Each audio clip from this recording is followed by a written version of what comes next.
पुरजोर विरोध करता हूँ। ब्रिजमोहन जी, गांधी जी भी राम का नाम लिया करते थे। हाँ, ब्रिजमोहन जी। माननीय सभापति महोदय, मैं इस देश के इतिहास में पहली बार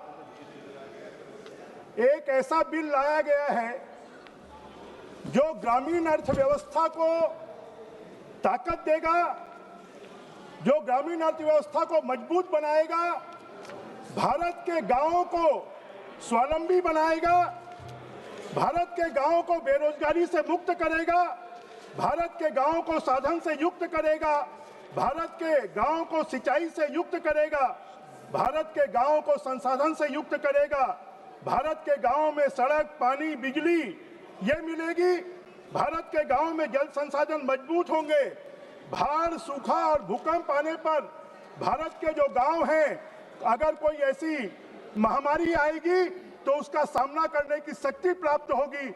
ऐसा एक विधेयक इस सदन में 2005 के मनरेगा विधेयक को विलुप्त करके और नया विधेयक लाया जा रहा है।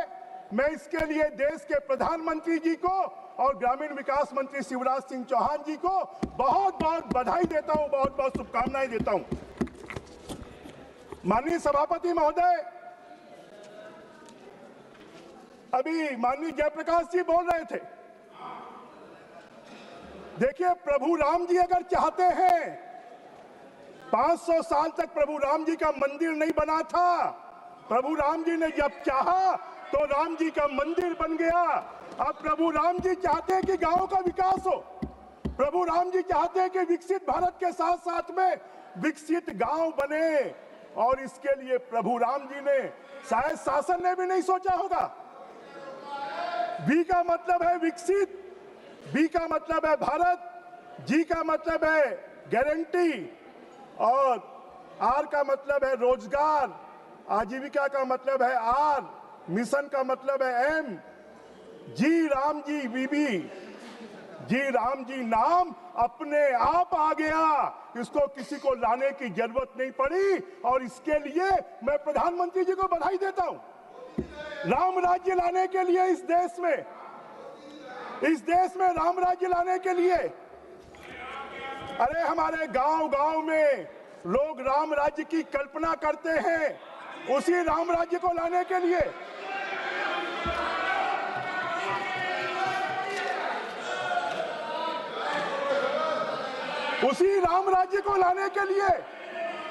और यह विधेयक लाया गया गांधी जी के सपनों को पूरा करने के लिए। आपने तो गांधी जी के नाम, खाली गांधी जी का नाम लिया है, उनको ब्रांड के रूप में उपयोग किया है। अगर गांधी जी के सपनों को साकार करने का काम कोई कर रहा है तो ये नरेंद्र मोदी जी की सरकार कर रही है, इसके लिए मैं बधाई देना चाहता हूं। माननीय अध्यक्ष, माननीय सभापति महोदय, देश के गांवों के बारे में 1960 में भी सोचा गया, 1971 में भी सोचा गया, 1980 में भी सोचा गया, 1993 में भी सोचा गया, 1999 में भी सोचा गया, और 1977-78 में तो एक अजूबा हो गया कि काम के बदले अनाज देंगे। इस देश के प्रमुख अर्थशास्त्री अमर्त्य सेन ने कहा था कि गांव के लोगों को दवाई खरीदनी होगी तो कहां से खरीदेंगे। सभापति जी, मैं आपके माध्यम से आग्रह करना चाहता हूं। एक सेकंड।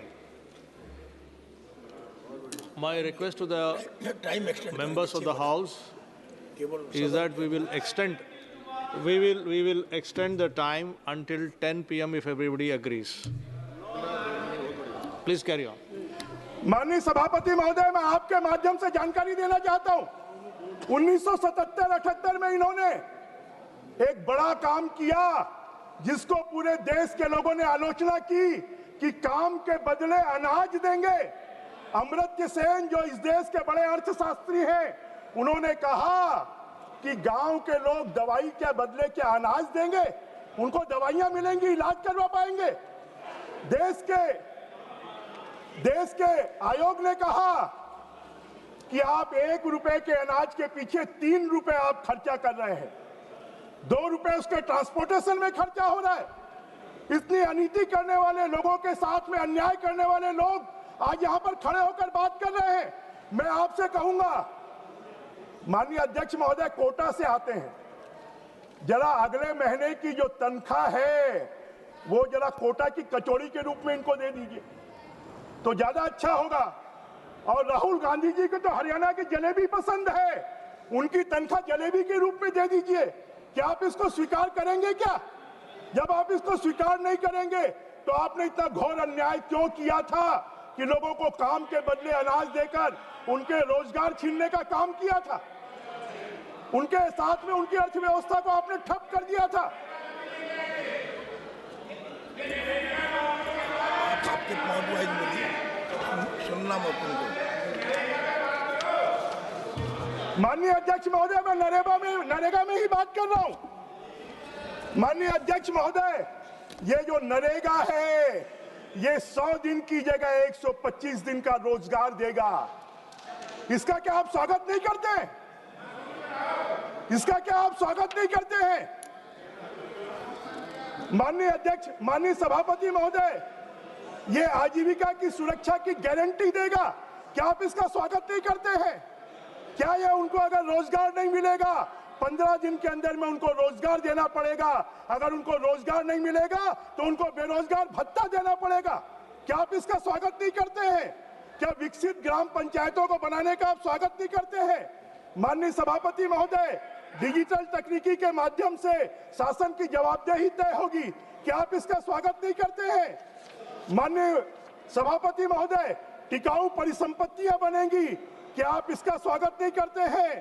पहले तो क्या होता था, गड्ढे खोदते थे, गड्ढे भर देते थे, क्या निर्माण का काम हुआ इसके बारे में कोई जानकारी नहीं होती थी। उसमें कितना भ्रष्टाचार हुआ, कितनी जांचें हुई, कितने लोगों के खिलाफ में कार्रवाई हुई। मनरेगा को खाली कांग्रेस ने अपने जेब भरने का साधन बना लिया था, फर्जी मास्टर रोल का साधन बना लिया था। आज उसमें सुधार करने का काम हमारे शिवराज सिंह चौहान जी कर रहे हैं। वो ग्रामीण परिवेश से आते हैं, वो खेती किसानी से आते हैं, वो 4 बार मुख्यमंत्री रहे हैं, अभी सांसद हैं। मैं उनको बधाई देना चाहता हूं। आज वो मंत्री हैं, उनको मैं बधाई देना चाहता हूं कि उन्होंने बहुत अच्छा विधेयक लाया है। पहले फर्जी हाजिरी के रजिस्टर होते थे, वो फर्जी हाजिरी के रजिस्टर को समाप्त कर डिजिटाइज मास्टर रोल बनाने की प्रक्रिया प्रारंभ हो रही है। क्या आप उसका स्वागत नहीं करते हैं? माननीय सभापति महोदय, टिकाऊ परिसंपत्तियों का निर्माण होगा। क्या आप इसका स्वागत नहीं करते हैं? माननीय अध्यक्ष महोदय, माननीय सभापति महोदय, यही मोदी जी की सरकार है जिसने राज्यों की सहायता को 42% से बढ़ाकर 42% किया। क्या आप उसका स्वागत नहीं करते हैं? यही मोदी जी की सरकार है जिसने ग्रामीण परिवेश को मजबूत करने के लिए प्रधानमंत्री आवास दिए। यही मोदी जी की सरकार है जिसने सौर सुजला के माध्यम से ग्रामीण क्षेत्रों में गैस के कनेक्शन दिए। यही मोदी जी की सरकार है जिसने ग्रामीणों को 5 लाख रुपए का इलाज मुहैया करवाया। यही मोदी जी की सरकार है जिसने रूफटॉप बिजली लगाने के लिए, सौर बिजली लगाने के लिए लोगों के लिए व्यवस्था की। यही मोदी जी की सरकार है जिसने जल जीवन मिशन के तहत ग्रामीण व्यवस्था को मजबूत करने के लिए घर घर में नल जल योजना का प्रारंभ किया। क्या आप इसका स्वागत नहीं करते? अब ये जो रोजगार गारंटी जी राम जी योजना आ जाएगी तो ग्रामीण अर्थव्यवस्था इतनी मजबूत होगी, गांव में सड़कें बनेगी, गांव में बिजली मिलेगी, गांव में पानी मिलेगा, गांव में पंचायत भवन बनेगा, गांव में स्कूल भवन बनेगा। गांव में अगर किसी प्रकार की पहले इसके लिए पैसे की आवश्यकता नहीं थी। अभी जयप्रकाश जी बोल रहे थे कि आपने 60-40 कर दिया। अरे हमने 32 से भी 42 किया है। और इस योजना के माध्यम से राज्यों की बाध्यता होगी कि ग्रामीण के विकास के लिए राज्य भी अपना शेयर दे और केंद्र सरकार भी पैसा 60% देगी तो गांव की अर्थव्यवस्था मजबूत होगी। माननीय सभापति महोदय, गति शक्ति योजना और विकसित भारत योजना के तहत सभी कामों को एडजॉइन किया जाएगा। सबमर्जेंस के तहत वहां पर विकास के काम किए जाएंगे। गांव को आजकल हम देखते हैं कि शहरों की अर्थव्यवस्था खराब हो रही है, शहरों की ट्रैफिक व्यवस्था खराब हो रही है। लोग अपने काम के लिए, अपने रोजगार के लिए शहरों में पलायन कर रहे हैं। जब विकसित गांव होंगे तो फिर वहां का नौजवान शहरों में नहीं आएगा, वो अपने गांव में ही काम करेगा। जब खेती के लिए सुविधाएं होंगी तो अपने गांव में ही काम करेगा। माननीय सभापति महोदय, ये आर्थिक बदलाव होगा जब गांव में, अभी केंद्र सरकार ने तय किया है, कांग्रेस के जमाने में रोजगार गारंटी योजना के लिए 30,000 करोड़ से 40,000 करोड़ मिलते थे।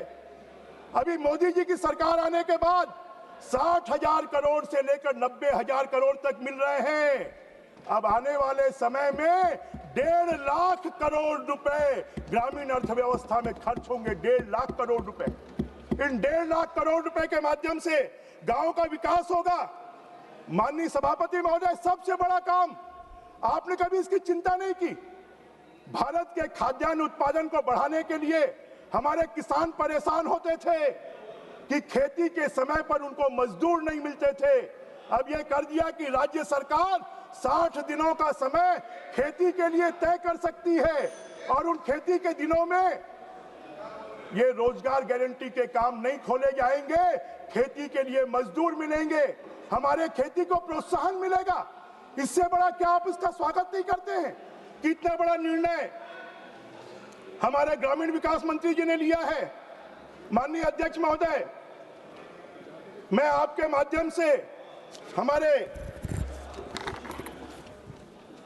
विपक्षी साथियों से पूछना चाहता हूं, इसके अगर आप उद्देश्य पढ़ेंगे, ग्राम पंचायतों के विभिन्न आवश्यकताओं को पूरा करने के लिए प्रधानमंत्री गति शक्ति के साथ एकीकृत विकसित ग्राम पंचायत योजना के माध्यम से अभिसरण, संतृप्ति चलन योजना और पूर्ण सरकारी परिधान को संस्थागत करने हेतु भू स्थानिक प्रणाली, डिजिटल लोक अवसंरचना तथा संचालित ब्लॉक, जिला, राज्य और राष्ट्रीय स्तर पर संचालित ऐसी योजनाओं के साथ जिला और राज्य योजना का तंत्र बनाएंगे। कंक्लूड कीजिएगा। एक केंद्रीय तंत्र बनेगा, एक राज्य का तंत्र बनेगा, एक जिले का तंत्र बनेगा और उसके लिए पूरे नियम अगर कोई बनाएंगे तो केंद्र की सरकार बनाएगी और उस तंत्र के माध्यम से पूरे देश के गांवों को विकास की योजनाएं बनाई जाएंगी।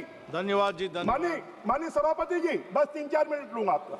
धन्यवाद जी। मैं पहला वक्ता हूं तो कृपया मुझे समय देंगे तो अच्छा होगा। नहीं, आप समय। माननीय सभापति महोदय, नहर, बाढ़, विपतन जलमार्ग, चेक बांध, मोहरबंद तथा भूमिगत बांध का निर्माण, तालाब, टैंक, रिसन, पुनर्भरण, गड्ढे, पुनर्गरण, साफ्ट, अंतर सबसेक्शन, कुएं, सहबद्ध जल संचयन संरचना का निर्माण, पुनरुद्धार, खुले कुएं द्वारा सिंचाई, सूक्ष्म सिंचाई, जलमार्ग तथा क्षेत्रीय जल वितरण प्रणाली, सामुदायिक।